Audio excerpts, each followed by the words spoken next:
Radio.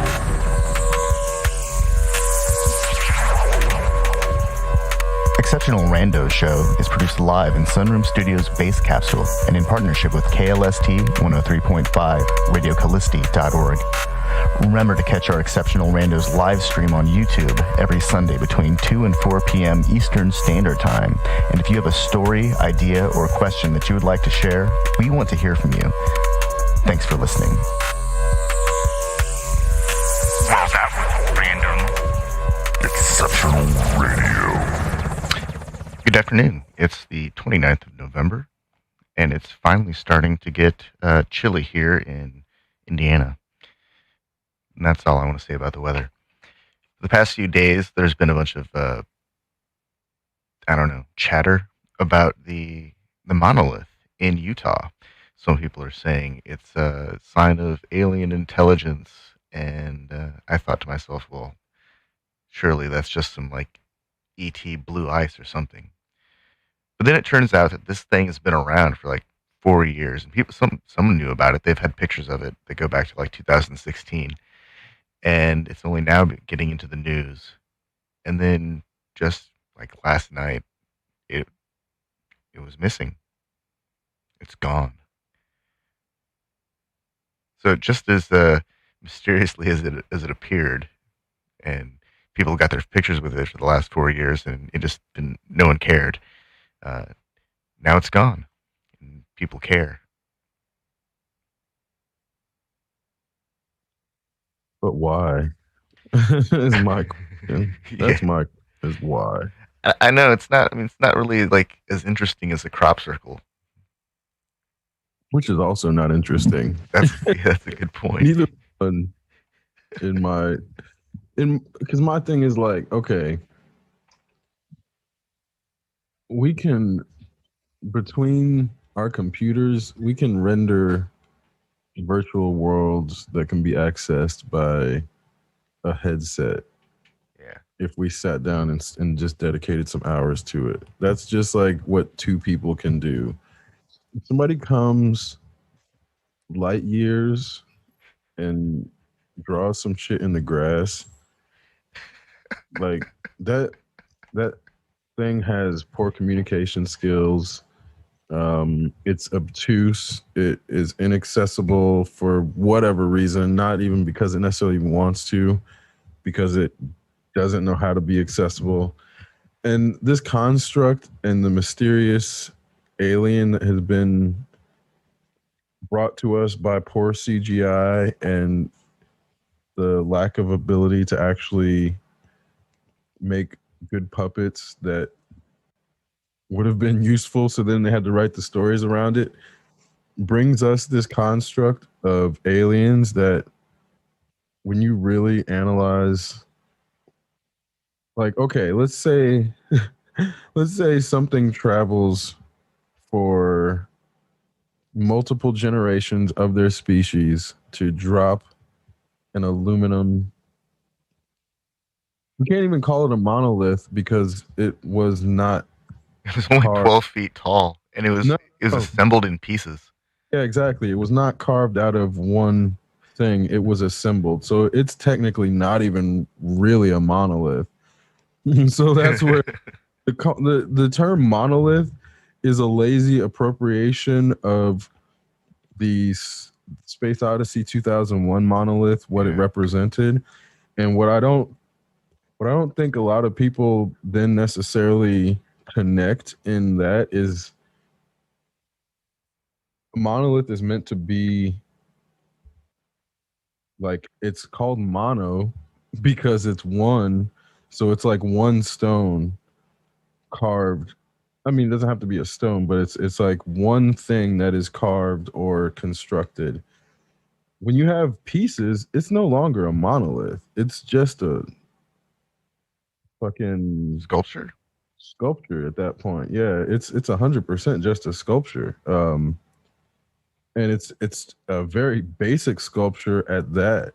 It's obviously meant to be homage to 2001, but in that unoriginality, it creates another layer of why it's even more absurd that a mock sculpture in homage to a monolith that is not actually a monolith then gets called a monolith, a mysterious monolith at that, by the media. Like, if there would have just been actually, like, there actually was no reason to even make this a story, but because there is the perception of whoever thought it was a slow news week or a slow news year decided, let's make this a story, because as you said, it's been there for 4 years because of nothing Guys, actually. nothing happened over Thanksgiving. What do we do? Like, I've been sitting on this aluminum statue out in the desert for the last 4 years. Let's run with it. Like, Right. That's exactly how it feels. And that's kind of where, again, it's like that that they created this. The media created a story out of nothing. There was nothing actually there. There's nothing mysterious about somebody doing some illegal shit that's not even like a 12-foot aluminum. a legal aluminum statue appears in the Utah desert. Yeah, I mean, That actually sounds more interesting to me than exactly like that. monolith. That because then that's some Banksy shit right there. You know what Yeah, I mean? Like, and then you're like, oh, we have mysterious artists on our planet. they're not aliens. More difficult shit than this installation without getting caught. And he's definitely not an alien. So that's where I'm like, why does the media have to like go that far when it could have gone to Banksy first, for fuck's sake. I mean, let's not They could have let's gone to any number of artist collective in the yeah, that are native to the United States. that would have been That would have been too easy. That would have given too much credit to creative people. exactly. And this is one of the issues that in the process it undermines creativity, which also it makes it really difficult for anybody who is trying to create lore or create something new that isn't baked in the shit that is already all the bad lore. It makes it really difficult for people to break out of that cycle then, because then nobody's like interested in new and novel storylines, which is fine for me as someone who doesn't care that everybody doesn't need to read the thing that I like. It's more so that then, because of the cycle of public publications only going with what is popular in certain cases, it makes it difficult for anything that is not um like bending to that lowest common denominator get through the fray. And it's like that's how we end up with perpetually bad sci-fi and perpetually bad stories that it's all gore porn and Well, this is an Onion article. I mean, this is just. I mean, it's. I mean, it's not even an Onion article. It's basically a tabloid article about something that's actually real. None of right. Yeah. it's Yeah. not actually news. It doesn't Oh, matter, and it disappeared. So no, you can't even see it anymore. and it's the same organization that brought us Balloon Boy.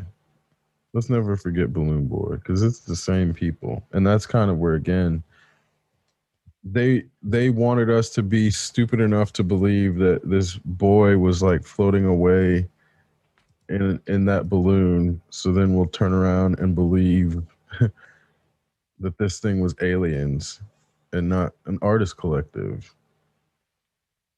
which is it's insane. It's like, man, why why do they have to the most egregious conclusion that they could have come to is the first one they come to, where it's like, man, who who in the newsroom thought that this was the story that they should run with? And that's kind of where You know, I did kind it of feel bad for the artists. They're sitting there like they get this thing installed. They drive, they drive in the night. They get this thing installed. They drive out. they wait at their computers on the internet, just it's like, okay, sooner or later the story is going to pop. We're going to see pictures of our sculpture, and it never happens. A year passes, 2 years pass, 3 years pass, 4 years pass, and all of a sudden, boom! Mysterious alien monolith appears in Utah. Scientists baffled. Like, uh, uh, wait, what? 4 years and it's aliens. So then they got to figure out how to go back into the desert, get the thing out of there, so that the FBI doesn't come looking for them. Fuck, poor bastards. man,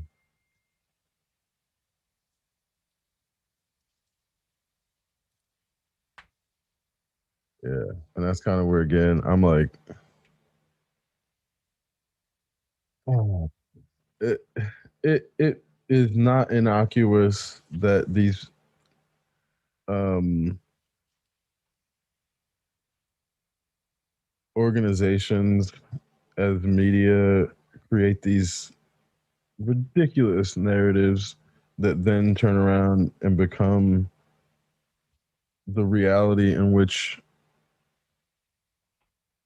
the stop the steal people emerge. And it's like you can't have people who are raised in a raised going to a public school, raised believing in Santa Claus, then turning around hating socialism and trying to undermine democracy. That can only exist when the first conclusion the news comes to is, oh, this thing must be aliens. That's the only environment in which those people emerge. It's really crazy to me.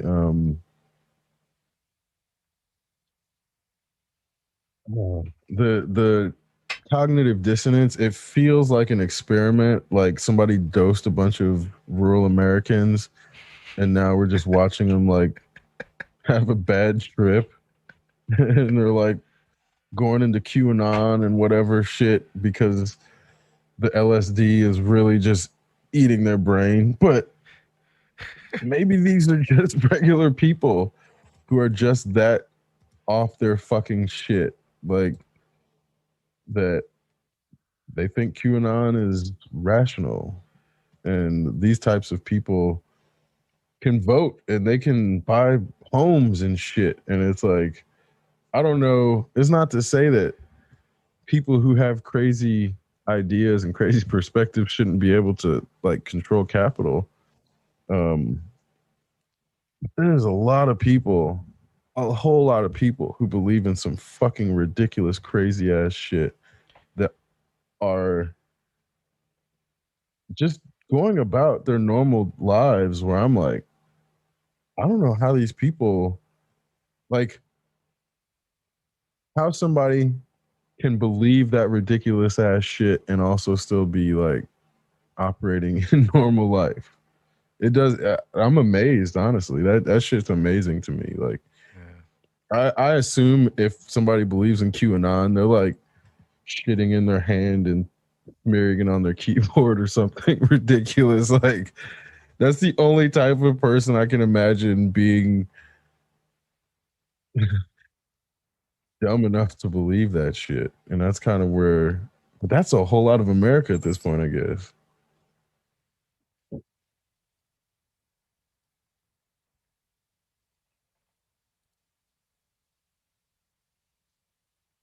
It is.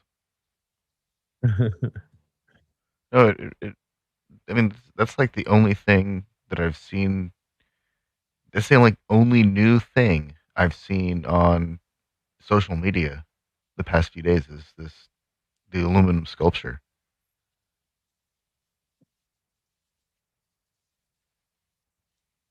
I can't think of anything else. Oh no, the Bidens are bringing a cat into the White House.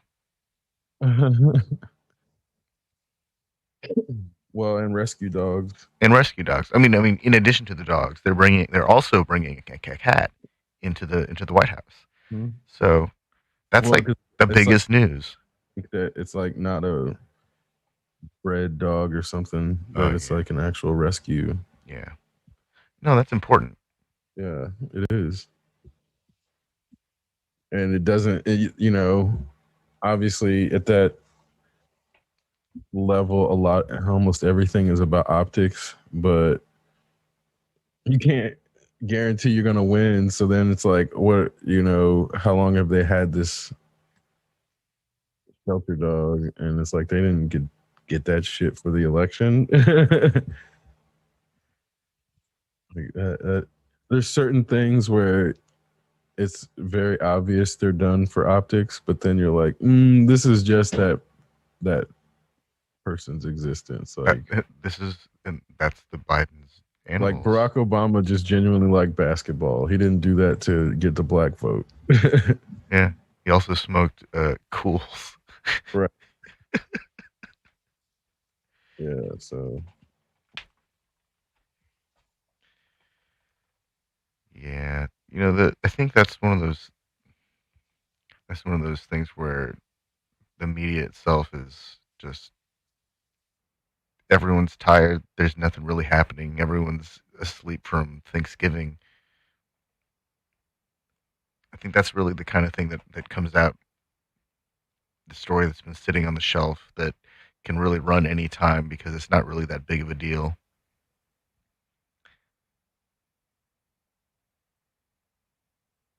Man, what if the news cycle is finally exhausted?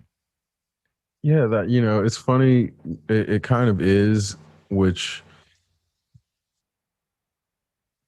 when I look at, I don't know if you, I mean, I like didn't the watch the, it. the anthropomorphized psyche of the media cycle itself is just like, I'm exhausted, guys. Fuck, I got nothing.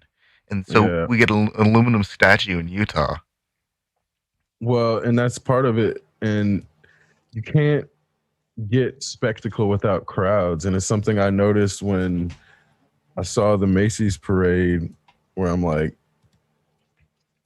there is a necessity to have the background noise of what is now known as the um, cheering of the crowd. That is, it's like a nebulous background noise, but at the same time, I don't know if you watched any of the Mike Tyson fight. It's like why they fake the audience. It's like you can't have the spectacle if you don't have the audience cheering, down to the like fact that sports are reproducing like audience cheers when there's no audience. And this is one of Wait, those things where when the news cycle does not have clear and obvious people fawning over subjects that they're highlighting, it becomes really difficult for them to perpetuate that news cycle yeah. that then goes from person to person. And then it becomes like so abstracted that now they're like, look at this object. This object, it appeals to somebody, right? It might be aliens. We're not gonna say it's aliens, but we're gonna imply it's aliens just because we don't know who we can connect with at this There's point. a basketball arena that they put up a bunch of screens, right? So people could Zoom watch basketball, I believe. And people were Zoom bombing it with obscene content. But they lined the sidelines of a basketball court with fucking monitors. They just set Yeah, up a bunch of screens. they did that for Ellen. They did that for WWE. Ugh. Um, and then again, it becomes this weird thing of like now the screen is, it was always our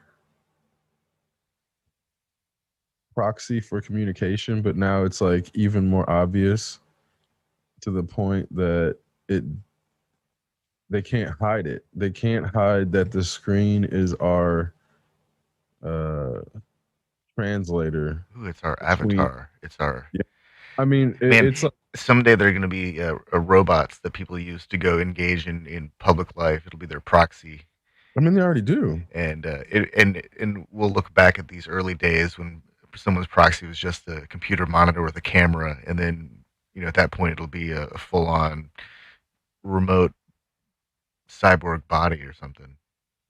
Yeah, I mean at that point it's just articulating levels of interaction. Like Yeah, they've been doing that shit for like at least a decade now. Um, and this is where even down to doctors doing remote operations because there's robotic surgeons now. So it's like, or the robot proxy for the surgeon. So yeah, it's like that that technology is not ubiquitous, but it's available enough that it's no longer even um, theoretical. We're past theory, Yeah. and that's kind of why it becomes even more relevant to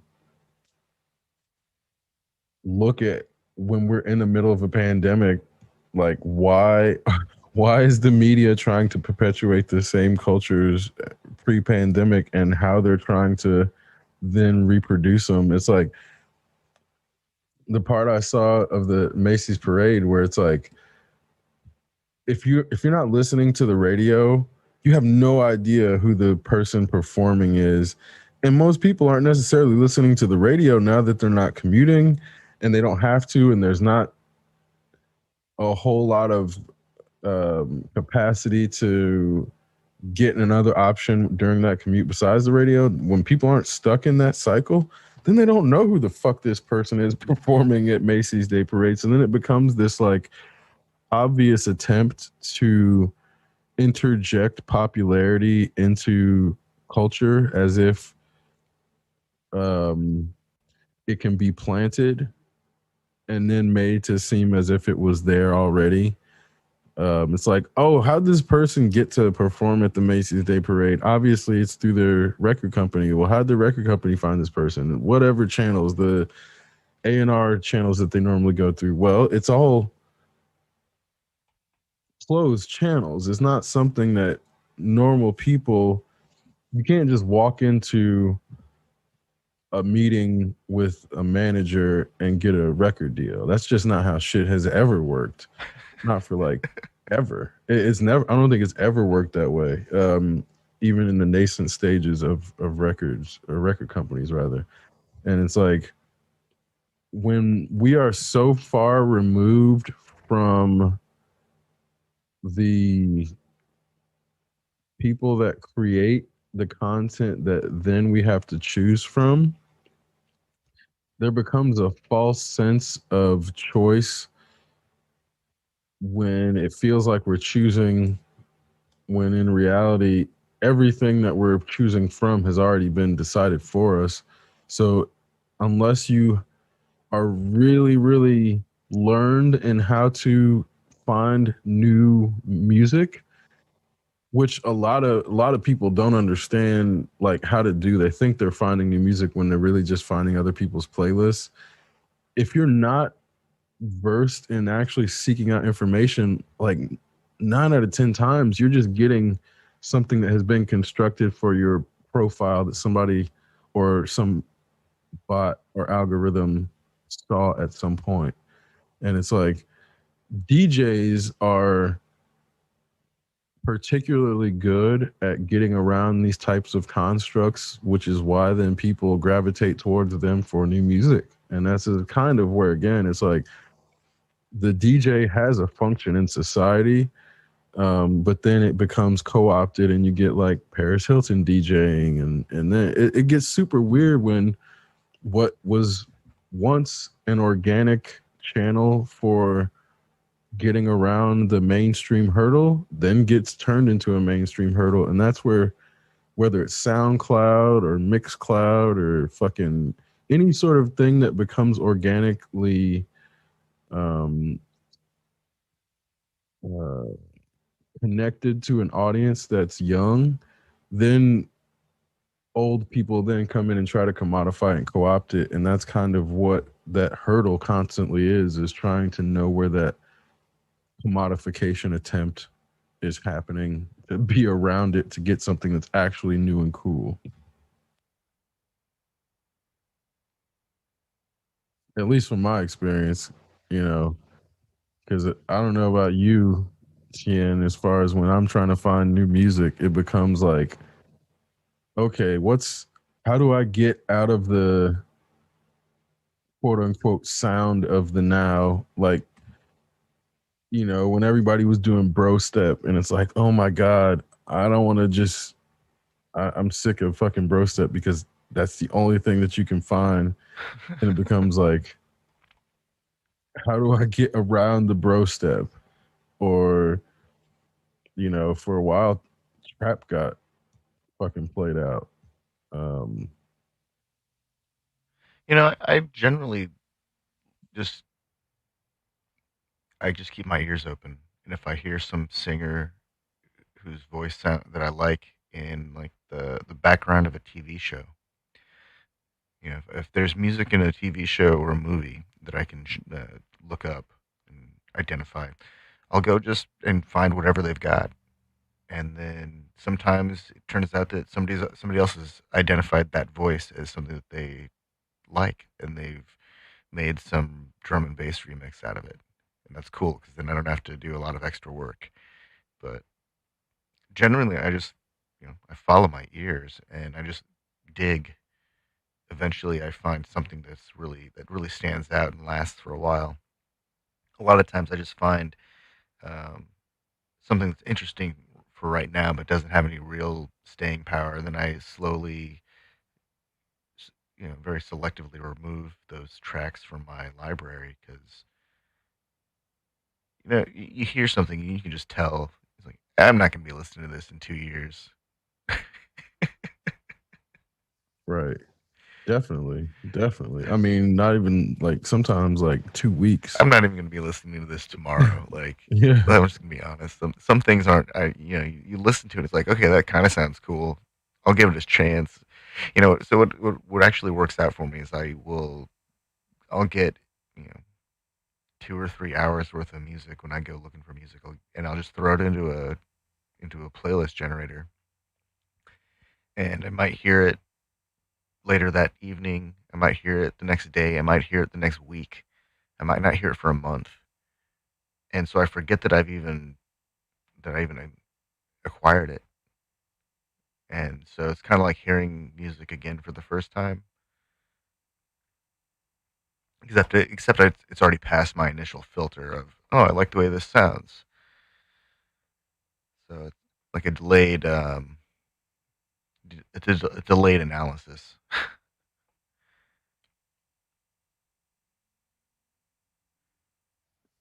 But Yeah. I've Sense. actually I've often wondered what kind of process people apply when they look for new music. Is it like, I mean, is the model of you hear something on the radio and then you go buy the album? Does that even exist anymore? Are CD sales even a thing? I don't think so. I mean, I like, I remember I worked at Best Buy. I don't know, it wasn't until like 2011, maybe. So in Something. a this is funny. According to a new report from the Recording Industry Association of America, vinyl records accounted for $232.1 million of music sales in the first 6 months of 2020, whereas CDs have only brought in 129.9 million.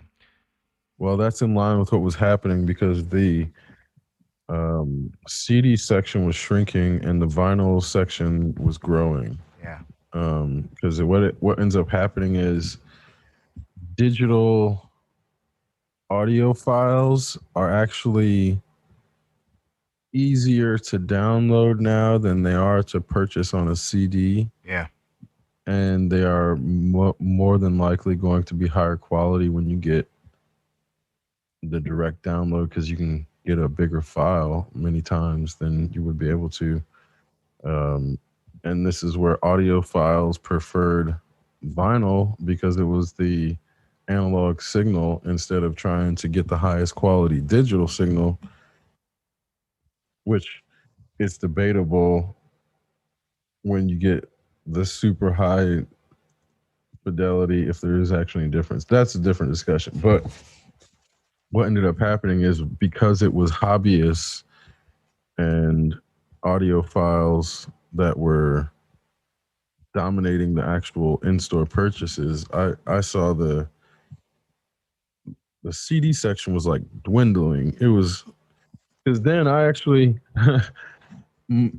it's funny because I tried to tell the manager this at the time. I was like showing him. I'm like, hey, look at this, man. When I started working here, this was three times as big.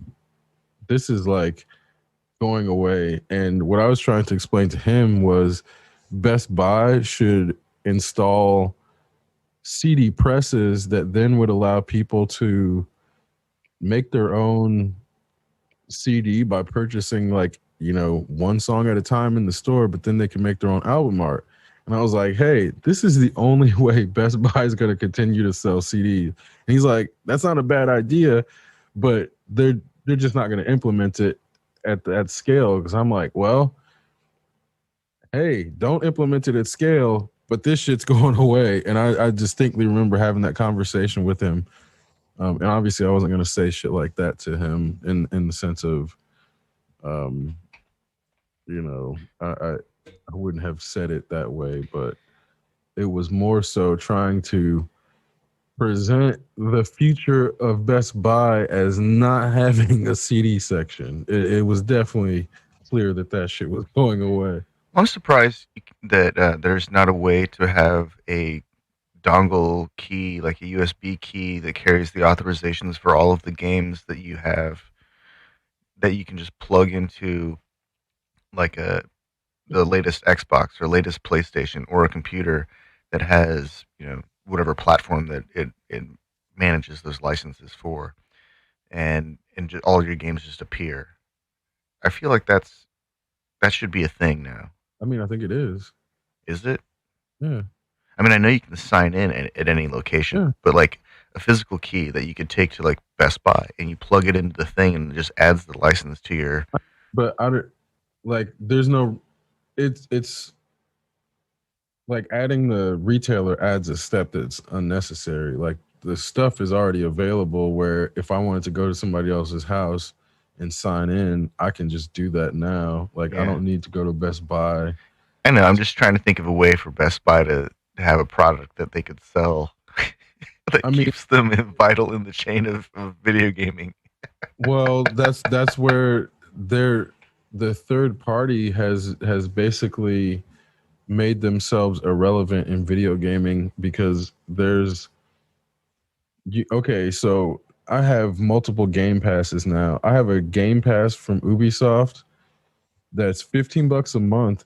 You can play fucking I think all the grand like what's it called? Assassin's Creed games. Like you can play the newest one. Like I downloaded the newest one and the one before that, fucking new Watch Dogs game. Like for $15 a month, if I beat them all and then quit my plan, then I would have played all the fucking newest games that they put out for $15. But I'm gonna keep using it because they're gonna keep putting out good games. And it's one of these things where I'm like, I don't understand why anybody would want to buy the fucking disc just to be able to turn around and resell it at like a fucking tenth of the rate when you could pay $15 and like yeah, you don't own the disc and you can't resell it, but you're getting the $60-$70 experience for like pennies on the dollar. It's insane. Isn't that just a collector's thing though? Having a Right. physical Yeah, copy. exactly. That's the same thing with vinyl. It's the same shit with vinyl is what it comes down to. There's a same shit with DVDs and Blu-rays. Like, yeah, it's collector culture that actually is using the affinity for the medium as the shield for actually trying to lock up their capital to in something that they can turn around and resell as like um a fictional attachment to the medium itself because of the quality, quote unquote. And it's the same thing with vinyl, and it's the same thing with comic books, same thing with fucking um, DVDs. Because then this is where, not to say that digital comics are the same, they're not the same, but one one of the biggest reasons that the comic book industry didn't have huge success with digital comics is because the comic book collectors want something that they can resell at the end of the day. Like if you're a reader, you don't care about the fucking medium. Like I'm getting um uh there's like I have multiple digital subscriptions to comic books because I want to read the stuff. I want the stories. Like I'm also a collector, but the story is most important to me where that's where I can articulate like, yeah, the whole reason I know these people want the thing to collect it is because the collector part of me buys a reader or the collector's copy if I want to collect something. If I buy a reader copy, like that shit can be bent and fucking handled. Like I was watching my partner handle my comic book and I'm like, man, it's crazy. Like some people would flip out over that shit if they didn't understand the difference between like a reader copy and a fucking collector's copy when it's like you the point of the comic book is actually to read and get the story. It's not to be a sacred item to be held and never read and traded and go up in value. That shit, that collector's market has really kind of polluted um how comic books are perceived and by proxy how they're made, which as a comic book fan, it frustrates me, but on the other hand, I still appreciate that it ends up with more comic books as the result. Even though it ends up with more shit comic books as a result, like there was the very strong possibility that comic books could have kind of gone away as a medium. That was a strong possibility in the late '90s or mid to late '90s.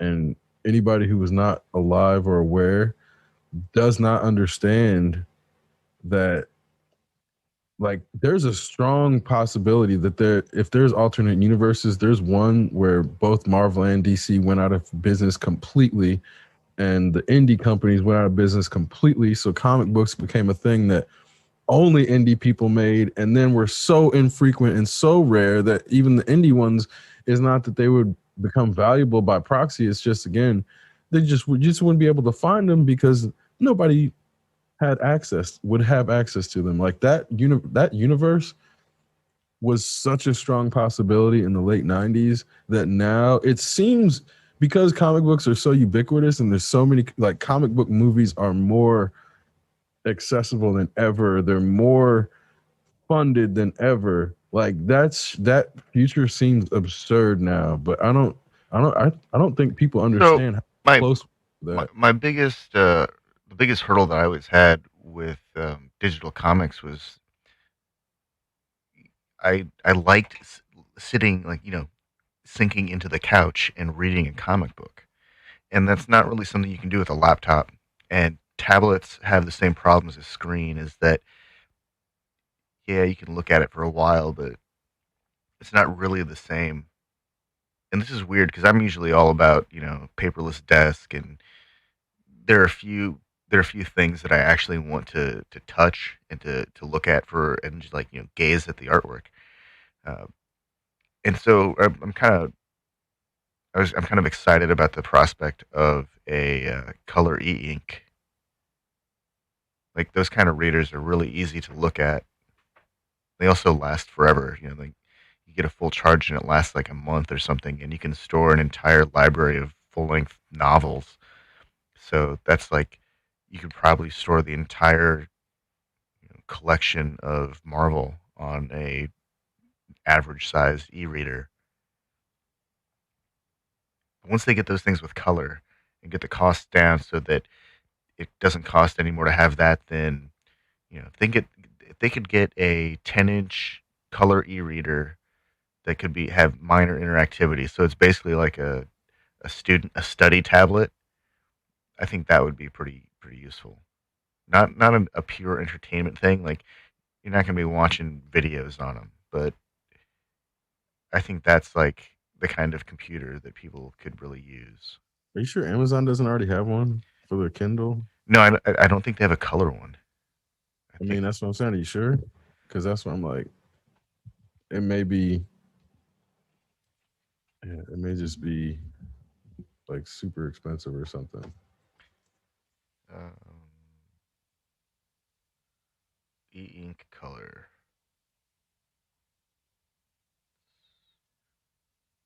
I mean, Yeah, no, it's expensive still.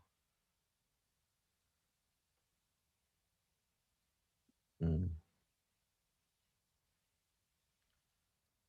yeah. Oh, e-ink has color screens. Yeah. Yeah, it's just not. It's Shadow prohibitively ether. expensive though. Whereas like an OLED tablet is, $99. I mean, the Kaleido e-reader is 229. Yeah. Oh, it is. Yeah. Oh, Yep. how big is it? Oh, this one's 6. Mm, yeah. No, I'm thinking like the size of a full size tablet, a big 10 tablet that could be used the for 10 like. inches 400 470. Yeah, they have 13 inches too. So Oh, that's beautiful. 13 inches 879. So yeah, that shit exists, which that's what I'm saying. Like at the same time, again, it becomes a fetishization of the medium when it's like, yeah, it's great to sink into a couch for hours to read comics specifically, but how often are you in front of your computer for hours at a time? It's like it's just the brain has been wired for nostalgia for a certain set of I don't know. um Sometimes it's kind of nice to not sit in front of a computer. no, for sure. I mean, if, but it's like if I could do the things that I was doing in front of a computer while laying on the couch, I'd be cool with that sometimes. no, of course, but what I'm saying is then that's where like the argument against comic books in digital form, it really becomes like this super abstract like Yeah, thing about yeah. mission It becomes this thing desire for me to find a screen that I can gaze into that's like not too bright, that doesn't eat a lot of juice, and and it doesn't have to have like high spec because it doesn't have to keep up with fast moving imagery.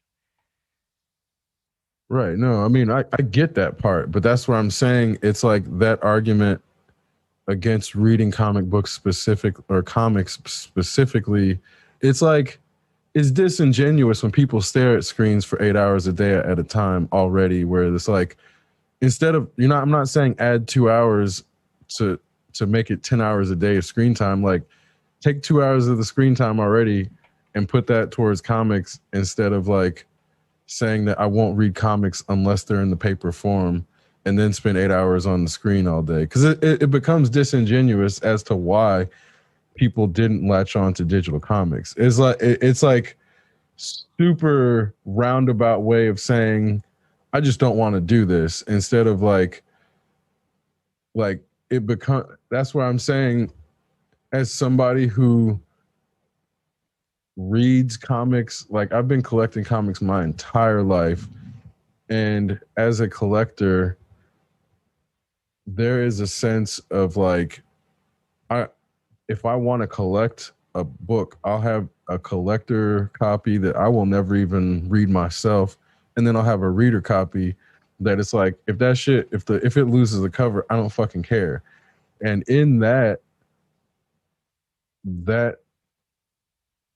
attachment to the form of the comic book as a collector is something that like because it was traditionally in a paper form, like I'm not attached to that as a form for ingesting the stories because then otherwise I wouldn't like watch the X-Men cartoon and ever watch the X-Men movie. And it becomes this like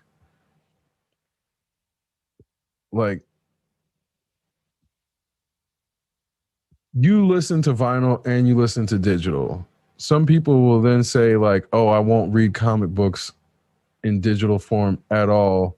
but I'll read physical comic books. I And only listen to pre 1938 wire recordings and wax cylinders. right, yeah,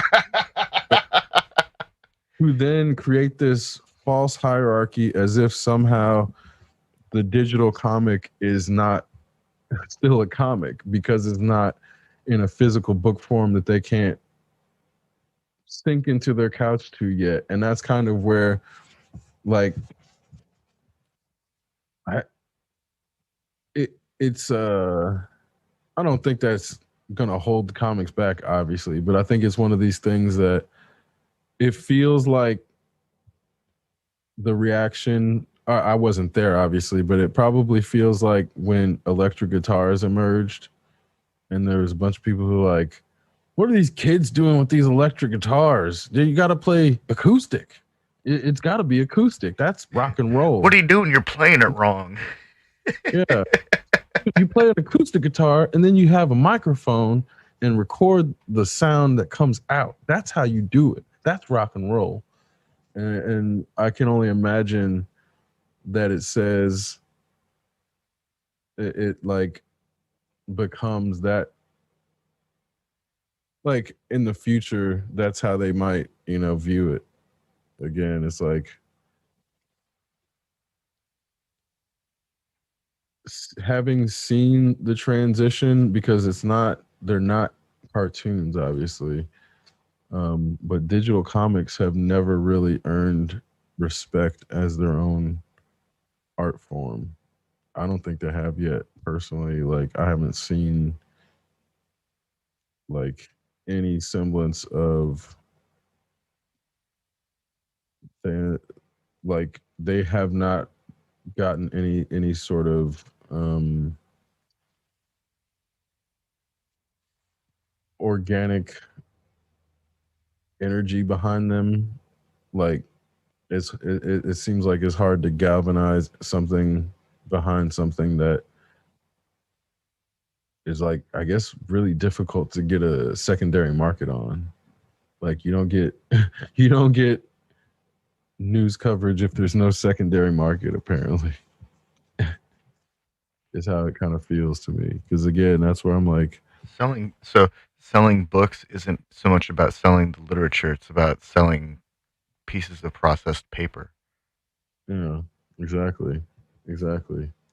And that's where there is this element of, when there's the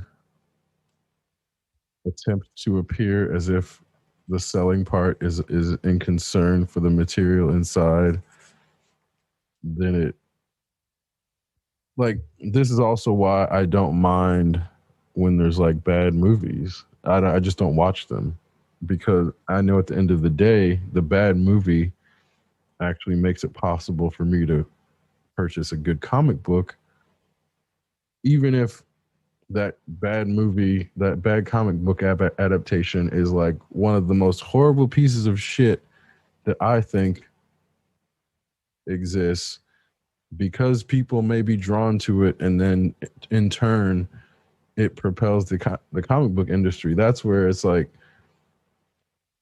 I know when I need to like let shit happen and not try to like stop it from happening, even if I don't like it, to actually make it better for me at the end of the day. And this is where I don't feel like the way people treat digital comics, it's like they want them not to exist, because it's like, no, you can't have digital comics. They have to be physical comics. Like, we only do physical comics. And the way people treat digital comics, it's as if like they're the fucking cousin Oliver or whatever of the family, where yeah, we're gonna get rid of you as soon as this season's over, cousin Oliver. And as soon as people forget that we ever had digital comics, we're gonna fucking make sure that shit never happens ever again. And it like, it always kind of felt weird to me that, well, it's hard to price them too. Like, I don't know how you would necessarily price something that's digitally reproducible. Like, 99 cents sounds good, obviously, but is that really worth it? But then, because comic books themselves end up being like $5 or $6 when they're good quality. People don't want to pay like $5 for a digital comic. So again, it's this thing of like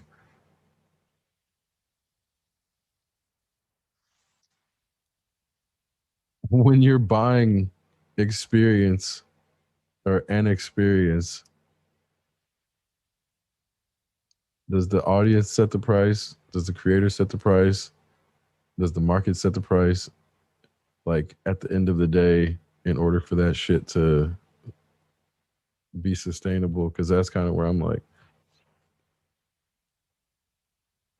even I don't even even if digital comic books were free, I don't know if they would have succeeded. Like I don't even know if it's a price thing because it's like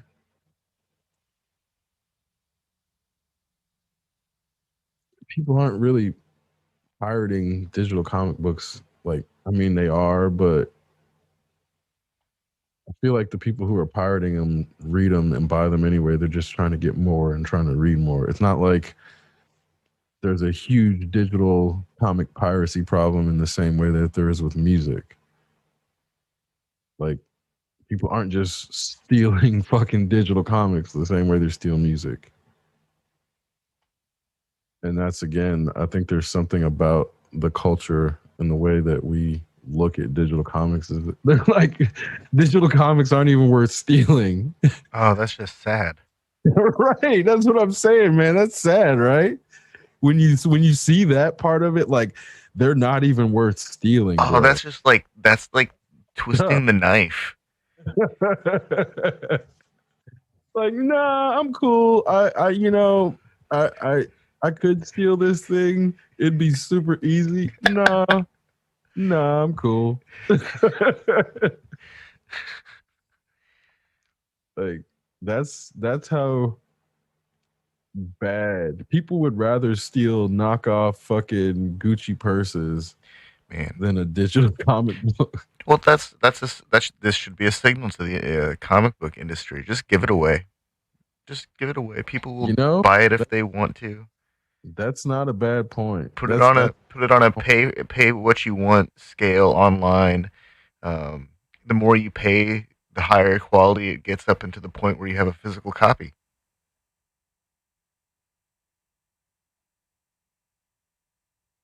You know, that's not you a know that wouldn't be that would be fair. that would not actually be a bad model. It sounds crazy. Yeah, you take your license for a print copy to a comic book shop, and they print it out and they staple it together, and then you have a freshly printed licensed copy that then they stamp it or something like that. That way, it's like, you know, notarized by the comic book authority. Well, Radiohead did that with an album, Yeah, the pay what you want pricing strategy. And then I guess they averaged 38% averaged a payment of $6, which again, that's like when you have a third of your people averaging $6 and not zero.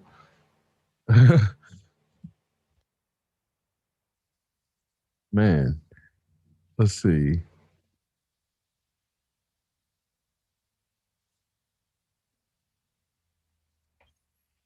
Yeah, it looks like the average, oh, 62% opted to download for free, where then that made the average across all users 226. But if you have the option to pay what you want and 100% aren't zero, that's a fucking success in many ways. And this is kind of where, again, it's like the way that pricing and creative output has been convoluted by working hours, it makes it really difficult for digital comics, I think, to flourish in that environment. man, So that, I think back in like the '90s, I think that musicians got like $1 from their $15 CD sale. right, yeah, And that's about. if that was a band, that dollar got split up into the band. Well, and even then, they didn't get that dollar back until after a year of clearing their. Like they had to get all of the investment into the album paid back to the company before they actually started making any money. Yeah. So this is like the shit that Britney Spears got stuck with, and what a lot of people found out um, later, as in that um, if a person became a one hit wonder, and it wasn't even necessarily like one song, but one album. If their album only did well for 1 year, a lot of times the record company was the only person that actually benefited, and then that person got a year's worth of fame, and then at the back end the money actually all went to the record company paying for quote unquote costs, which ended up being like marketing and probably I mean distribution costs money, but they were jacking up the prices, so they were just like basically robbing a bunch of artists and then cycling through them. So it would be like, because they knew it was only worth their time to deal with the artists in the like first year, it was like standard practice. And that's why we ended up with a bunch of one hit wonders and shit like that, because these companies were writing contracts to then, like you're saying, especially when CDs were like fucking $20 a pop. These people were getting, sometimes $1 was actually a lot, you know. Yeah. Sometimes Sometimes we it was get only 70 cents. yeah, so it would be cents on the $20. Um and then, oh yeah, distribution costs, cost of the CD, and then you start to realize like, Plus that like several $1 million advance that they didn't need to take, but they took anyways because you know people have well, reasons. okay, it's kind of complicated because then there is, okay, there is the argument that there was significant investment made by some of these companies to reduce the cost of producing CDs while also allowing discs to hold more information, but it wasn't all one company. So the shared costs across the industry does not rationalize the exorbitant prices they were charging. So it's like the arguments they were trying to make don't actually hold up, even though there is some argument there. But the way that the music industry was doing it, I remember specifically, man, I was working at Starbucks. Then this lady was a customer. I don't know how we got in the conversation, but she was like in distribution, and she started like, we got into a really heated argument about the cost of distribution in the course of like her purchasing her drink, and she was trying to justify the costs.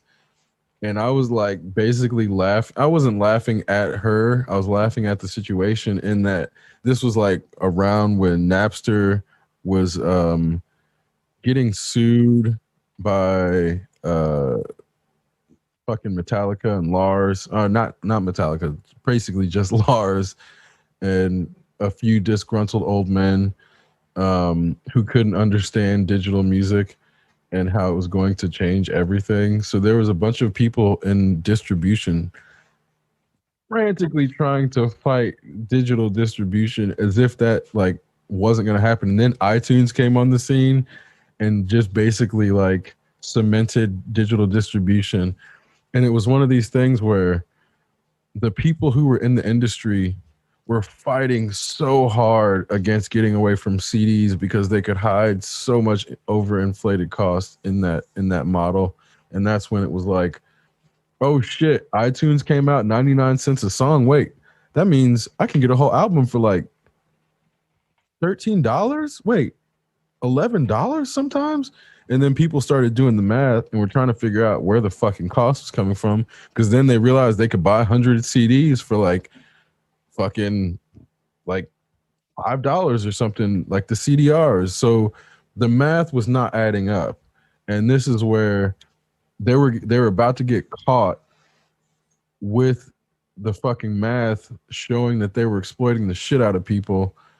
Um, So then when Radiohead comes on the scene and is like, hey, we're going to give you our music directly and you can give us whatever you want with no middleman, they end up making more fucking money because they cut out the goddamn middleman. And it's like, yeah, guess what? You can give us what you want because even if you give us nothing in some cases, that's still going to give us more at the end than if we sign this bullshit ass deal where they only gave us 17 cents on $20. Man, bravo Radiohead for sticking it to the industry. Yeah. Hell yeah, man. I never Holy necessarily shit. liked their music, but I will forever like like give them props for that move, and that's something that always needs to be referenced because I think they were the first people to do it on that scale. That's the only reason I fucking know them. Like I know they made a song called Creep, and people love it at karaoke, and that's about it. That's about all on radio. Creep is it's a really it's a really strange ballad. I remember when that song was on the radio cuz like it has that like music box quality and then the guitar comes in and it's all just loud and unruly. It took me a while to actually appreciate that song.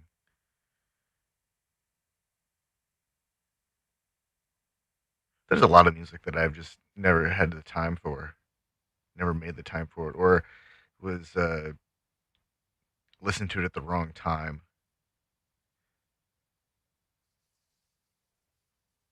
Yeah, and I think this goes for a lot of people, but I mean, even down to there's a lot of shit where I'll hear it now. Um, even like the message, um, Grandmaster Flat, fucking, it's like, dude, that song is so powerful. But when you're a kid, this shit is just like a cool beat and a dude like being angry rhythmically. Like you don't really feel what he's saying as a kid. You don't have the capacity to grasp it. But now you go back and listen to it. The rapping is so elementary, but what the dude is saying, you're like, holy shit, this is powerful. But it's only with an adult mind that's like actually learned does that message actually resonate in a way that it was meant to. But that's to why it's called the message. Um, but even in that, it's like Does music with a message even stand a chance anymore? I don't think so, man. I don't think so. Well, and partially because people are so visually inclined Mm. that if there's a music in the message that is in the sonic landscape and not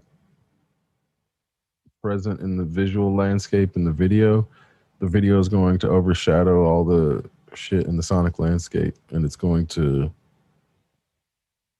replace the importance of anything in the sound. Like fucking I'm sure when anybody thinks it smells like Teen Spirit, all they can think of is the video. If like the song, obviously, but it's like the video is so prevalent that when you think of the song, it's like the gym, like the fucking the whole thing, the um pep rally, like that almost usurps the song itself because of the like our brains are just wired that way. It's 90% fucking visual processing. Like that's what our brain is dedicated to most of the time. It's just in our nature. And it's one of these things that I think people are not necessarily aware of it, which is also why you end up having like the Takashi 6 9s become a thing because he's able to like overload the visuals so much that you can just end up saying some stupid dumbass shit, and because people are so visually like overloaded, they're like, oh yeah, this is cool, this beat is sick. Like I don't care for the lyrics necessarily, but yeah, because their visuals have been so overloaded that then yeah, I'll even listen to Takashi 69. But it's not, it's not even that complex. It's not like some high level fucking social engineering. Like it's the same thing as a flashbang Man, basically. I think it Takashi was like a month or two ago. There was maybe 3 months ago. There was a video, a Takashi 69 video circulating where somebody had taken out the music and replaced any time his mouth was moving with some gibberish.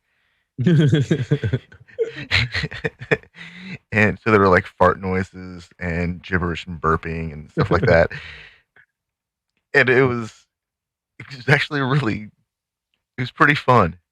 I can't lie. It was fun in the same way as that uh the Anaconda farts video was funny.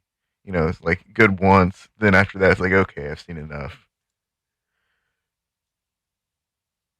But that's like that was the only way I could get through that. And I don't even think it was the whole thing. I think it was only like 2.5 minutes. Couldn't even get through a whole video. I had to turn it off. It was too much. Man, Then I wondered, like, how much do you have to dislike someone to do something like that? Or is it just because the video content is so absurd that you can't help but make something like that? I mean, I hats guess. off to the creative drive that makes that visual vomit into something that's kind of amusing to watch, but I don't know.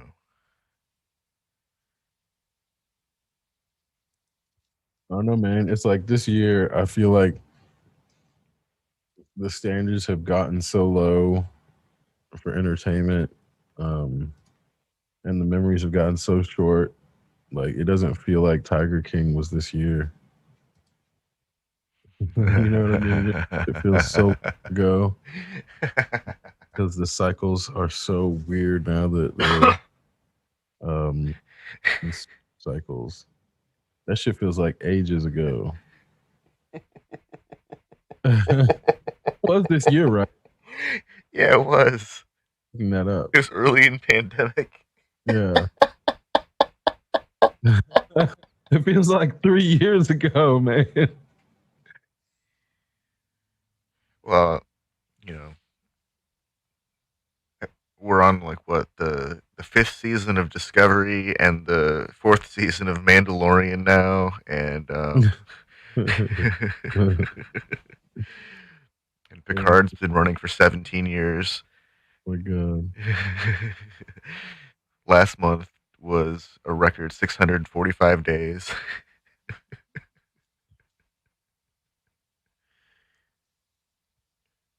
Yeah. Well, it's just like there's a new PlayStation. Fucking Mike Tyson is Mike fighting. Tyson's back in the ring. Like, is this 1990 or some shit? Early 2000s? Like, what's going on? It's like the writers are getting lazy, man. Oh, new Matrix movie. Yeah, shit. Let's see. 2001 all over again. New Justice League or just re-releasing the Justice League. They're re-releasing it. It's not even a new one.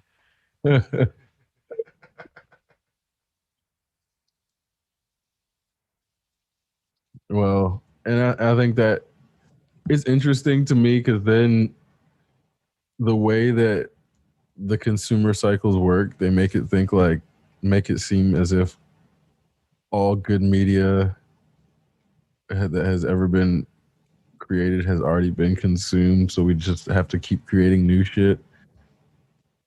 And but then you see Well, no, the people. Matrix generation is finally has kids that are old enough for their parents to take them to see the movie that they never got enough of. Right. I mean, and that's kind of where the for a minute the studios were trying to be like, for that audience, we'll remake Lion King with Beyonce this time. But now that the pandemic hit and they can't do that frivolous shit, it's like, here's a X-Men cartoon. We're re-releasing it on Disney Plus. Isn't that great? Like, but I could just go to YouTube and watch it. Like, and they're like, no, no, you can't, not now, because we just bought it and we took off all those YouTube episodes that you just had access to a month ago. And it's like, oh man, it's crazy watching these companies buy up old IP to try to re-release it. Like, Disney got in trouble because they've tried to make some excuse that they don't have to pay uh, for the license to reproduce something when they bought the license from another company that had been paying a license. right, So they're getting some flack because they don't want to pay for the content that they're using to make money. yep. And then I feel like on some level this is a extension of that whole shit show that they went through to extend their rights to Mickey Mouse, so people couldn't just print their own T-shirt of Mickey Mouse smoking a joint with beet red eyes, like, and sell that and make money off of it. I mean, they're protecting Mickey Mouse, of course, but on some level, they're just throwing money around so they can continue to make more money without having to compete for it. Pretty much. And that's where, oh, this is a good point to talk about that. I think that what people would have previously been perceiving as the Illuminati in the form It's of, really Walt Disney. no, no, no, no. I mean, No, I'm like kidding. capital movement, like there's large movements of capital that move in unison for various reasons. A lot of it is just that these people are learning the same techniques and learning the same signals. So then when they're looking at the same information, they all make the same moves. So it's not anything actually nefarious when it comes to a lot of these capital movements. It's just that now it's becoming a lot easier to identify when these groups are stepping in. So, for example, the PS5 scalpers, there was one group in Britain that obtained like 3,500 units. And so it became obvious that this like one group that purchased fucking 3,500 PS5s and was trying to scalp them. So then when you think about, okay, that's one group. Just imagine now there's 10 groups. It's not that out of, if you know there's one, like they're fucking like roaches. If you see one, come on. And this is where like people are like, oh, these scalpers, they got, they're not taking control of everything. But what the problem it happened is these scalpers are effectively the same type of people as the studio executives that just buy things and try to resell them. So it's like whether it's like intellectual property or comic books or classic cars or fucking PS5s, there are these people who think that like, oh, I can protect my capital by just buying things that are in demand and then reselling them at an increased rate. And it's like these groups had been going around in different industries, and because our consumption cycles have become completely fucked by COVID, now these uh, parasitic fucking whale pump and dump groups can't do that same shit, because it's like what I've also realized is when they buy up all of the stock, they ruin any organic uh energy behind that product, whatever it is. So say it's PS5s. Well, not enough people got PS5s to say how good it bad it is, and there's no momentum behind it because then like say somebody wants to buy the newest fucking Call of Duty game. Well, they'll just buy it on PS4 because they're not gonna wait. They're not gonna wait until to play it on PS5 because it's out now and they can play it on PS4. And not enough people have told them if it's worth it to buy it on the PS5, so they're not gonna wait. And there's this element of what scalpers did for events and then try they were doing, I mean, they still do it on shoes. But what they tried to then do in all these different industries, like they're doing in comic books, um, yeah, they definitely were doing in comic books, but now it's bot driven because of the um, like because of so many more things being distributed online. Bots are making this way more difficult for people to get around the scalper hurdle. But because of the uh, consumer cycle being affected by COVID, the scalper hurdle is like eating its own tail. And this is where I'm like, this is a great time to watch it sort of fall Well, apart. AMD figured out a way to allow direct access to the memory on their GPUs from the processor, and so they're teaching Intel and Nvidia how to do this because they want a world where that's possible across all all components, not just AMD. I think they're trying to take a lesson from that whole Optane memory thing where you have to have a really specific generation and forward Intel processor only to gain that kind of performance boost or whatever it is. But um, they're also going to make it backwards compatible. Like it's going to affect existing a certain range of existing GPUs that have the processing capability.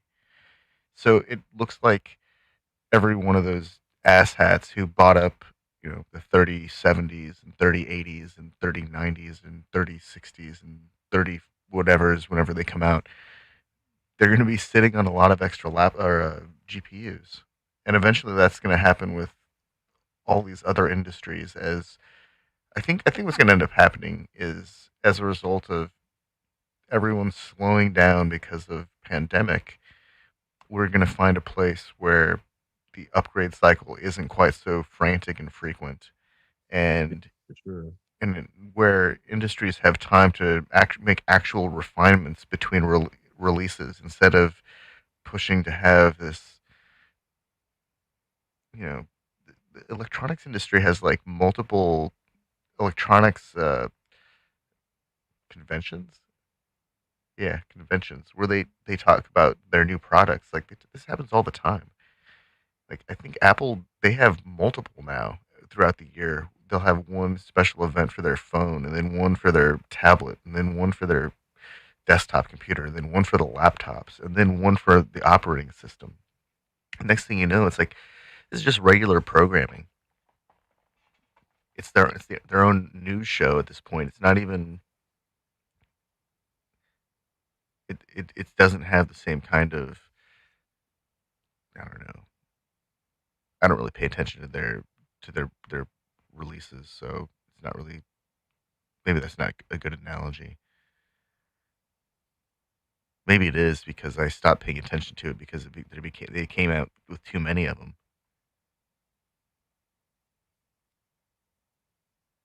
That's definitely an issue when material starts to step on its own toes. And I think that's like I think Marvel it like walked up to the edge of that and like looked into the abyss and was like very, very close to critical mass where it becomes too much for sifting through itself. But I think that's also why they're being so careful about their TV show release because it's like you release too much shit at once, and then people get lost, and it's that's where like a lot of people never even heard of the Runaways because I don't think it was technically Disney directly. But that's like it's just one of those things that kind of got lost in the fray. Same shit with Inhumans. Inhumans was horrible though. But it's one of those things where again, there's like Hellstrom got caught in the fray. Like, have you heard of Hellstrom? No. Yeah. See, again, their marketing it yeah, I guess it may have tipped over that edge because Hellstrom, I think it just came out like maybe 2 months ago, or maybe not even that long ago. But it's not horrible, but again, it's like this. I feel like they got to a point where they might have diluted their brand almost to the to the point of stepping on their own toes. But I think that Hellstrom just is like it feels like fan service to like witch people that like witches and shit like that. Which I mean, yeah, those people exist, but I don't. I don't I don't think that it was necessarily meant to be that niche, but that's how it ends up feeling. Like I have a really hard time struggling through it. Where oh shit, have you heard of Truth Seekers? No. Yeah, it's like Simon Pegg and Nick. What's that dude's name? Whatever the dude's name is, but it's like mocking ghost shows. So like that show. Okay, I need to watch this. He's wearing a Oh, it's fat fucking man suit. hilarious. It's fucking hilarious. But that's where those dudes are. Well, I'll take that back. They got to a point where I think they were stepping on their own toes too when they came out with Polly. But I think they realized their mistakes and started working with other people on other projects to then slow their roll on their own projects. Because then Truth Seekers fucking knocked it out of the park. Like Oh, this is on Amazon. Glorious. I'll consume Polly this. was some throwaway shit, man. That was a horrible fucking movie. For those guys. Wow. They made But Simon Pegg look like Ron Weasley. yeah. I mean, but yeah, but this is where again, same shit with Star Wars universe. They started stepping on their own toes. Now Mandalorian's picking that shit back up. Um, so yeah, I do. So I decided to start over on Mandalorian, and I think it's like the third or fourth episode. At the end of the at the end of the episode, the child picks up a frog and puts it in his mouth, and he's about to eat it. And then all the other kids in this village are like grossed out by it, so he spits the thing out. He's been working his way up to eating whatever he can this whole time. And the eating of the eggs was the funniest part about that episode. yeah, They weren't like an endangered species. I didn't understand. I didn't think of it. Sure. I didn't understand it to be an endangered Oh, species. they were. They were. Those were the last two. Okay, I thought it Yeah. was just like that was like her last opportunity to breed. I didn't No. realize that they were the last two of their Yeah. species. No. That was definitely almost genocide. Huh, I completely missed that part. That's why people were calling it genocide because they were definitely the last two of their species, which is why they Okay. they her going to that planet to take her eggs was like such a big deal, which is also Okay. why they couldn't go into hyperspace because otherwise their species would be dead. Yeah. So I totally had that on the sideline. I like, completely Mm. missed that part because I just thought it was funny the whole It time. happened in like one line. I think it so it was like yeah, you might have missed it if you didn't hear. Oh yeah, because it was like I think it was when she got the translator or got the bot to translate for her and was like trying to tell him. If I'm not mistaken. I have to rewatch it, but yeah, it's like one line in passing. Oh well, that changes the. Well, that changes. It kind of changes things. That episode was still really amusing. Every time he ate one of those eggs, I just kept thinking, like, man, he just keeps going for it. It's like a pickle jar or the at a bar or something. He can't help Well, himself. reason Mando didn't care is because he was just doing it for the like his friend, and it was like a favor for getting like yeah, it wasn't even he wasn't attached to the eggs, so that's kind of why he was like Yeah, he was just doing it to the lady who runs the landing place. he was kind of treating like the baby eating the eggs is not a big deal. Like he wanted to make sure it didn't eat the baby didn't eat all of them, but he was like he could have done more, and that's where it's like he didn't really fucking care either. Well, he he ate a squid off of that planet eventually, Hmm. and then or the second planet, and then he eats. I mean, he's eating stuff all the time. He's a growing boy, 50-year-old man. Right? Yeah, he's 50. He's older than Mando. Like, what the fuck? So fun. Infantilize him just because he's like Tiny. yeah, and assuming just doesn't speak English yet. I mean, wasn't one of the first things Yoda said to Luke, "Judge me by my size"? Do you?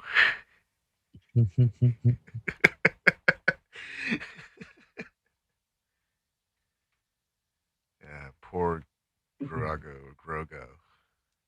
Never gonna be called by his name. He's only ever gonna be called Baby Yoda or the child. His character Oh, totally got. did they actually name it? Yeah, What is it? I think it's like Grogo. Yeah, I wasn't aware they actually named it. That's crazy. Yeah, Grogo. Grogo. That's the name for the child. Grogo. I really hope that Grogo turns out to be a bounty hunter with like really weak force. Well, not weak, just like partially developed force powers. No lightsaber. I think that would be an interesting story. A youngling raised by a Mandalorian turns into bounty hunter, has a few force powers, doesn't wield a lightsaber, but has so like when he freaks out, he's got some like crazy like untappable otherwise untappable strength. That would be an interesting story. Well, that would also explain why he doesn't get scooped in with the rest of the Jedi. Yeah, yeah. So that actually, it will work. Definitely work with what they set up. Well, with what they did But with the introduction of the Ahsoka Tano character, like they they got perfect timing. There's a generation of people who grew up watching Clone Wars cartoon, and she's probably their favorite character. And Rosario Dawson's awesome. She did a really good job uh, assuming that role. I think that I think they've really kind of nailed the look. If they can just keep churning out Star Wars universe stories that have the look of the Mandalorian and have compelling stories, this is a broad franchise that has plenty of space to develop. Because I think that so far, like within the first season, they really only stick to like 3 planets, 4 planets. There's like 4 planets that his story takes place in. Maybe 5 or 6 by season whatever they're in 2. Yeah, midway through season 2. But the story doesn't have like a lot of you know there's not a lot of different places. There's a lot of and space is a big place, so there's plenty of opportunity to have you know mini series. You could have a story about they do vignettes, multi-episode vignettes where you get three episodes about some survivor of some massacre or something like that, and then how they ultimately engage in some futile mission to seek revenge. Not all the stories have to have happy, feel-good endings. The Empire can win from time to time, and the story universe doesn't fall apart. Right. Well, and that's part of it where that universe has already normalized at least one segment of the story where the protagonist doesn't win. Yeah, Um, and might suffer some major loss. So that's like definitely possible. Especially, yeah, we're in chapter or season 2 of the Mandalorian. So like, I wouldn't be surprised if like he loses a hand or something at the end of the season or some shit. yeah. Like, I mean, they're going to be able to create an entire series for Obi-Wan to explain what he was doing between um, the end of episode 3 and the beginning of episode 4. They could do an entire series of him walking around the desert talking to Qui-Gon, and then we could have glowing Liam Neeson wearing a bathrobe again. right? Uh, And then we'd have a whole new generation of fresh uh, Ewan McGregor Obi-Wan as Jesus memes.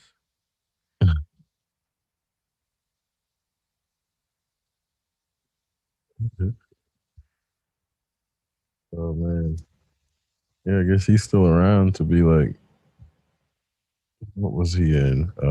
Where he? Oh yeah, he was in. Oh wait, I'm confusing Liam Neeson and Ewan McGregor. Well, yeah, you need Liam Neeson to be Qui-Gon right. to teach uh, Yeah, to teach Obi-Wan how to do the Force projection, so he can be a glowing ghost entity. God, what a preposterous fucking story mechanism. Go live in the desert and study with your old master who's figured out how to glow. yeah, man. Those they really had some I believe they call it stories. jumping the shark. Yeah. Ooh. When sci-fi has a shark jumping moment, it's like, man, did they really just do that? Kind of.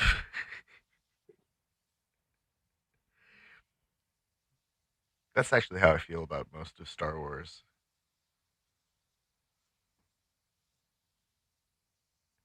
There's only a few episodes or a few stories where it's really it's the ones that have nothing to do with any of the Skywalkers.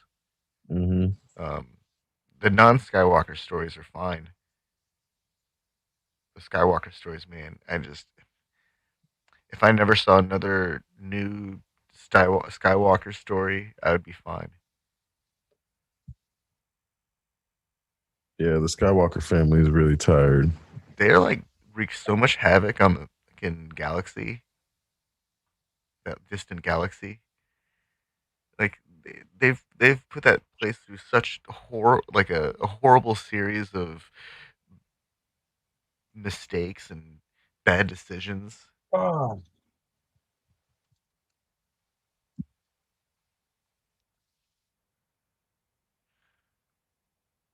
I guess it makes sense though. Yeah, they definitely. Well, I mean, it makes sense in this that there'd be so much trauma inflicted by one family. That the entire universe has to endure, or the galaxy rather. Yeah, I think it kind of makes sense at this point, like how that can happen now that we've witnessed it happen for the last few years, like up close and personal. That's very true. That's very true. Like I remember in like middle school and in high school, things like, well, how did the Nazis even come to power? And now we see like firsthand, like, oh, this is how they do it. They just had more time to do it in. They were more aggressive, and the media wasn't as quick to react. And God, we totally got fucking screwed the last 4 years. Well, and I'm hoping that in the last 4 years doing what they did, that it's actually going to be a catalyst for change, because then it seems Yeah. like, I honestly do feel like Now if that we the see how many holes there are in the system and how many flaws and how all of these things work to just undermine potential success, we've got to do something about it so it doesn't happen again. exactly, we saw Obamacare get undone just as people said it was going to understand that we can't have, if we're trying to actually get change implemented, we can't write laws that are easily overturned. Like if healthcare is actually meant to be a human right, it has to be. They're probably gonna have to do a fucking amendment or some shit, or like an executive, an executive order or something that's like not going to be easily overturned, and will take something like a supermajority of Congress or some shit, and that's where again, um, Well, Turnip has already announced Turnip 2024. good. That's hilarious. That's hilarious. Because again, he just lost. Yep. That's hilarious. That he's gonna. You know what he's gonna do? He's gonna split the Republican vote. He just guaranteed the whoever the Democrats put forward is gonna win. So that's where again, he doesn't actually care about the Republican Party at this point. He's become 100% He's always king been his the own Trump head. party. Yeah. Yep.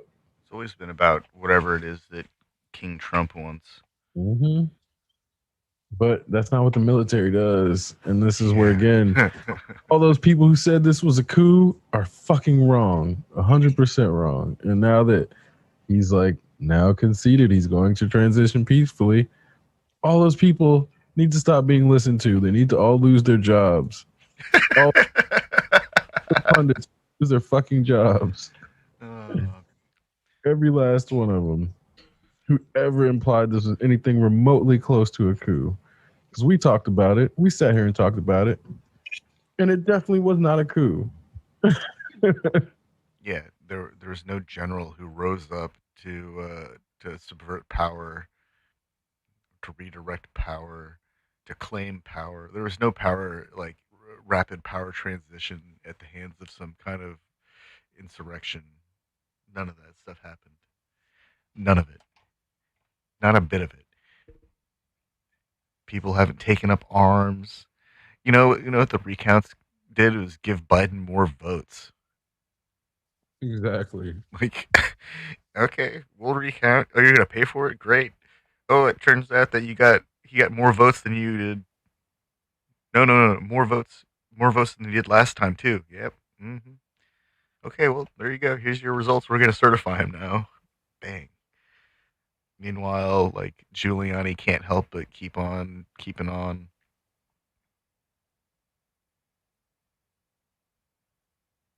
I wonder what young Giuliani would have to say about old current Giuliani.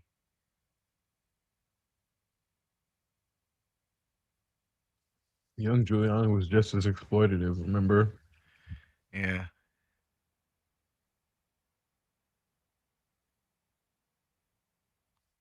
He just happened to be the guy there during 9/11.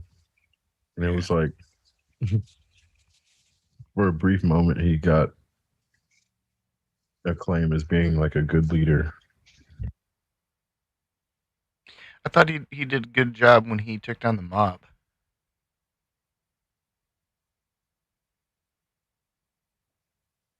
I thought that was his big thing. Yeah. I mean, before that, you talking about? Yeah, Yeah, that's probably before. Yeah, that's what I'm saying. Like since then, like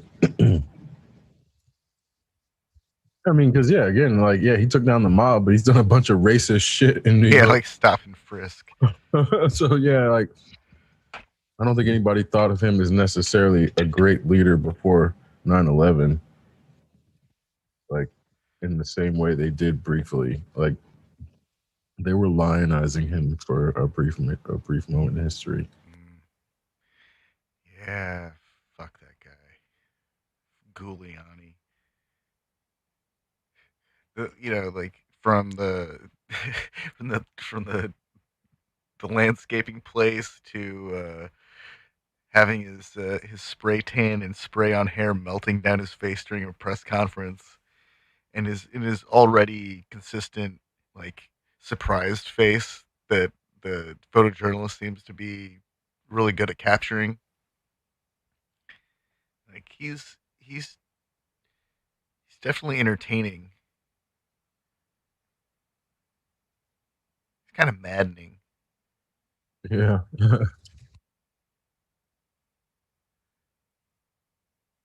We just need a better filter. How do we prevent that kind of self interest from getting that close to the seat of power? God, why the fuck would we let anyone like that close to the fucking president? I mean, is such a thing even possible? Like that's a existential crisis, I think, altogether. Yeah, I mean, uh, that's one of those like, is the president our employee or are they our leader? And I tend to think at this point that this needs to be, considered. They are all of our politicians are employees. They're not leaders. They work for us, and that's the way that it's supposed to be. And that ensures that our interests are addressed.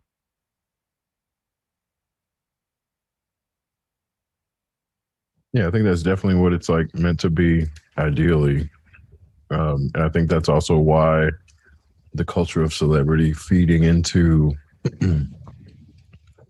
appointed or elected officials being automatically seen as leaders kind of that's the dangerous side effect of this culture, and I think that's kind of why it's relevant to try to move away from romanticizing individuals as sources of change.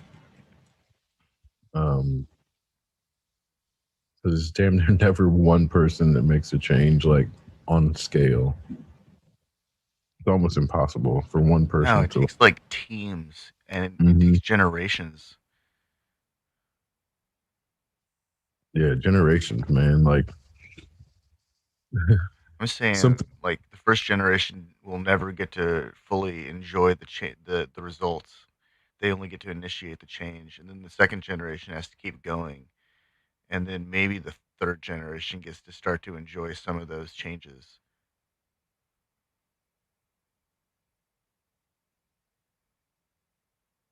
Maybe. It took 182 years to build Notre Dame from start to finish. Huh. I wonder when they're going to be done rebuilding that the church, the cathedral, I mean, is it not done? Yeah, isn't it? I thought it was done. Wow. So, huh.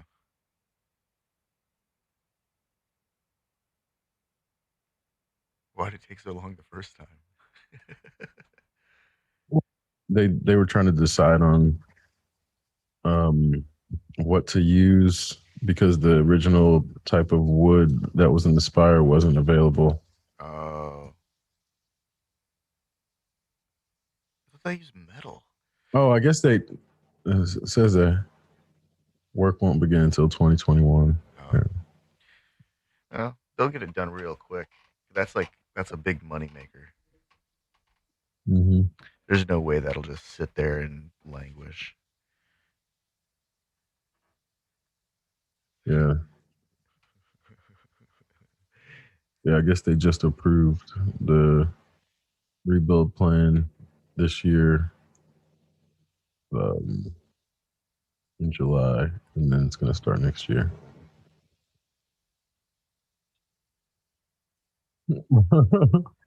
But again, it's funny that like,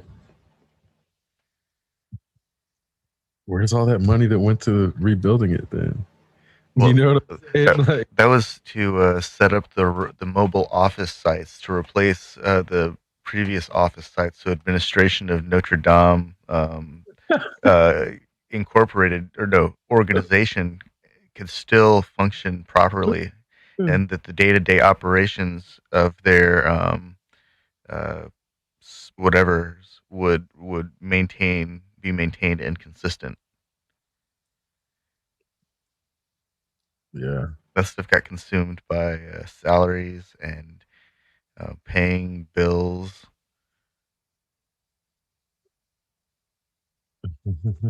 Man,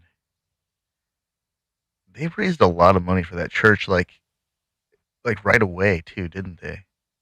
Yep. $1 billion. God, I think the world came up with $1 billion for a cathedral that most people are never going to see. And construction wasn't going to start for like 2 years. I wonder how much of that money's left. Oh, right. Oh my God. It was so infuriating to watch as a black person. We can rebuild raise $1 billion for a church that most people are never going to see. But we can't like stop people from killing each other. We can't feed them. Yeah, We can't provide homes for people that need them. We can't just give people health care. We can yeah, it's materialize a fucking $1 billion for a church. super fucking frustrating as a black person. Because then, yeah, those same people get mad when, like, the Black Lives Matter people are like, you like buildings more than people, so we're gonna destroy the buildings. And then they're like, but what about the buildings? It's like, but that's a warehouse that they converted into a storefront with a storefront. Mm-hmm. It's not even special. Yep. But That 100 by $200 or 200-foot building is like oh, $60,000, and it'll don't cost. forget, motherfuckers were showing up in camo armed to protect their local target. People were showing up with firearms to protect somebody else's property. Exactly, exactly. Corporations' property at Yeah, that. fully. I think the CEO from Target was like, "Let them destroy Target. We have insurance." Like,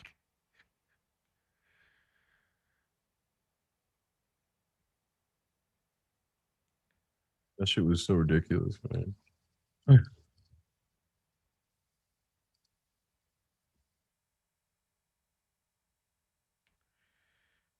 yeah, 2020, the summer of violence and summer of protest and summer of COVID, and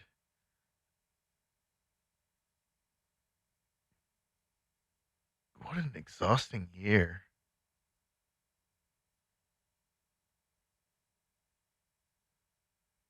Murder Hate to hornets. break it to you, 2021 is going to be worse, bro. Oh, I'm sure. Like, I hope everyone's buckled in because it's gonna get bumpy. That's the crazy thing is like, y'all thought it was bad in 2020. Man, Yeah, every old musician that everyone loves is a year older now and a year closer to taking that final tour. And there's a pandemic still. yep. That shit, it's so funny because people thought 2019 was bad. So jaded on New Year's Eve 2020, where it's like, oh yeah, going into 2021. I don't know why anybody's like, oh, this is about to be my year after 2020. Let's get past this year. Like 2021 don't give a fuck about your last year. Worse. So if your shit don't come from within, your shit's about to get way worse. Oh man. That's why I'm like, I advise everybody to like find their happiness from within, man, because that shit is like nihilism has helped so much during this shit, and people trying to like, oh, I'm trying to save the business I spent my entire life on. Well, don't spend your entire life on some fucking thing that can be taken out by a pandemic. Then how about that? How about that? Let's not normalize devoting our entire lives to some trivial shit. Because that's where I'm like, I have no fucking sympathy for anybody who dedicated their lives to some shit that the pandemic took away. That's What, not a exploiting supply chains from yep, China? exactly. Oh, your life's work was exploiting a supply chain. Boo fucking who? Boo fucking who? Get a real job. That's the extent of my sympathy for those people at all levels. Like, oh, you owned a business and you dedicated your entire life to that and didn't do anything outside of that. Boo fucking who? It's not my fault you wasted your life. Not my fucking fault. You let capitalism tell you you need to devote your entire fucking life to putting money in a bank account. Not my fault. Sorry. You wasted your fucking time. And that's where I'm at. Cause that's where I'm like, people need to stop chasing these dreams that this bullshit media was trying to sell them. Cause last year's Macy's parade, man, I bet that shit was trying to sell so much bullshit. Who's trying to sell some shit in the middle of a fucking pandemic? You know what I Uh, mean? I believe we call them assholes.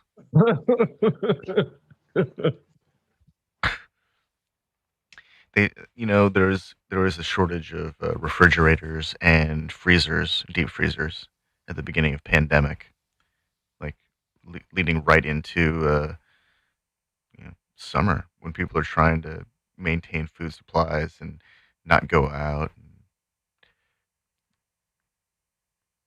You know, we didn't realize at the time that the supply chain in China had been shut down completely because they were locking down because they were taking it really seriously. Uh,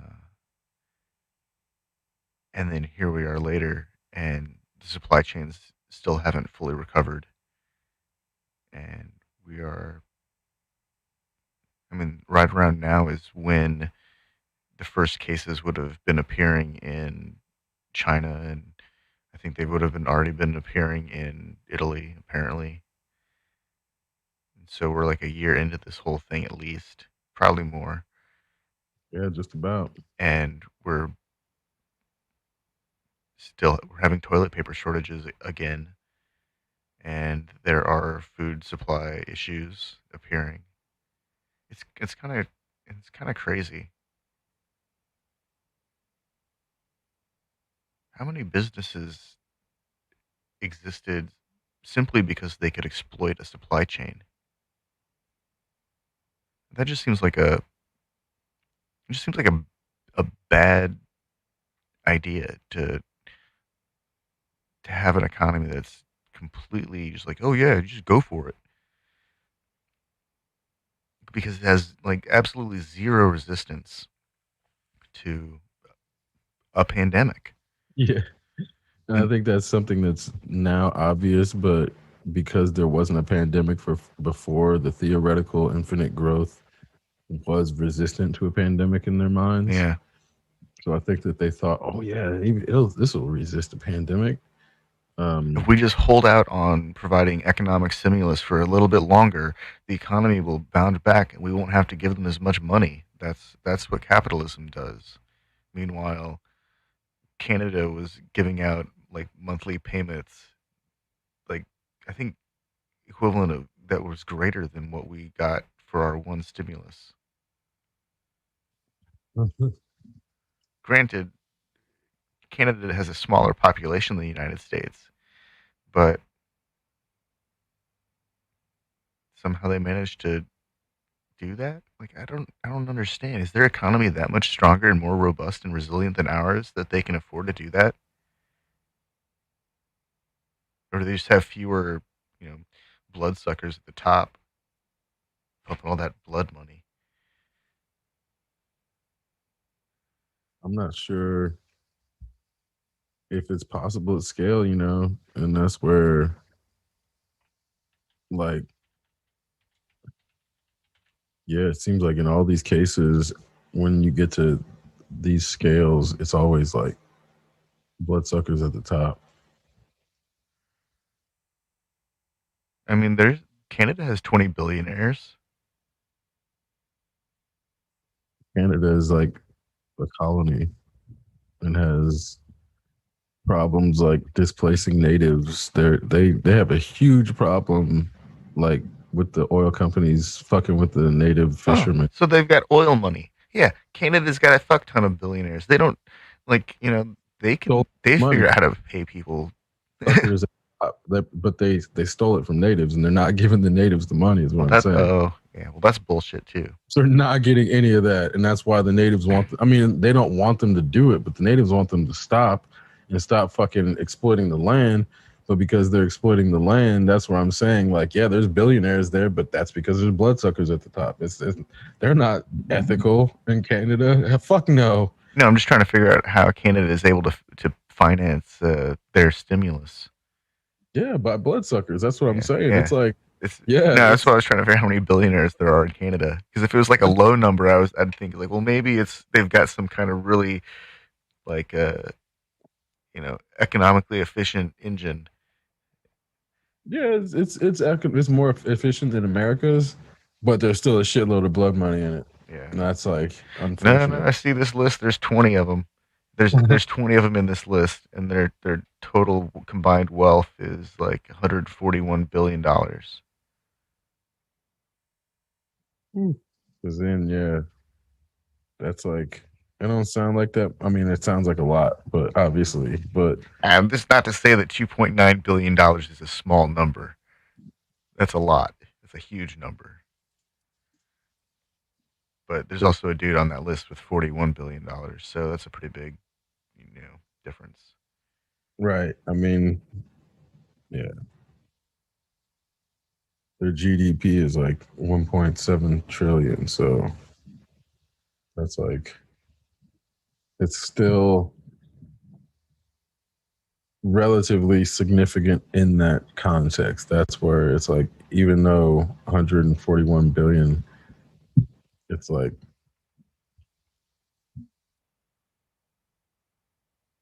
as far as like cumulative wealth goes, yeah, you have the Saudi royals who control like over a trillion, but there's like thousands of royals too. Like,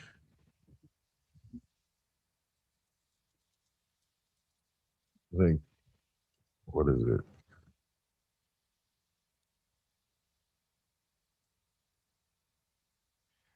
15,000 members. When I think of Saudi Arabia, I think of teenagers driving their SUVs on the highway on two wheels and then like unbolting the wheels and then swapping them and then setting the vehicle back down on the ground.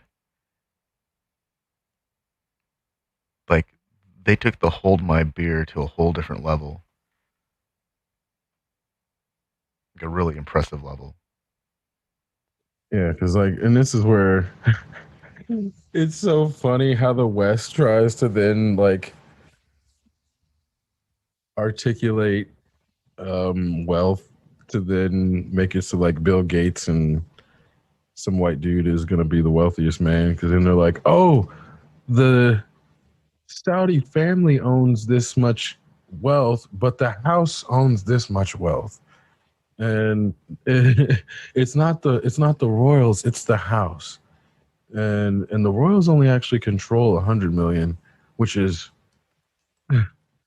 nothing compared to Elon Musk's $100 million in Tesla stock. And it's like they have to go through all these like caveats to then minimize the Saudi royal family's wealth to make it seem as if they're not that wealthy.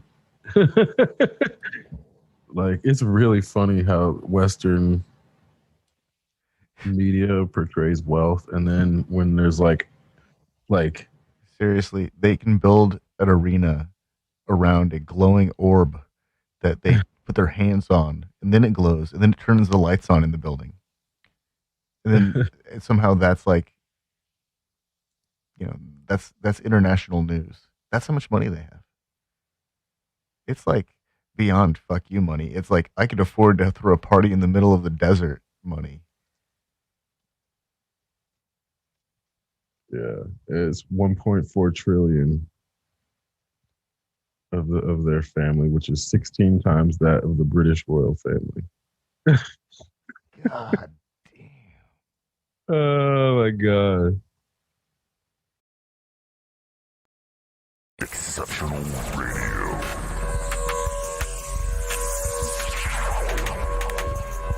Exceptional Randos Show is produced live in Sunroom Studios' Base Capsule and in partnership with KLST 103.5, RadioCallisti.org. Remember to catch our Exceptional Randos live stream on YouTube every Sunday between 2 and 4 p.m. Eastern Standard Time.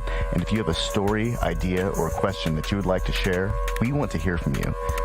Thanks for listening. Well, that was random. Exceptional Radio.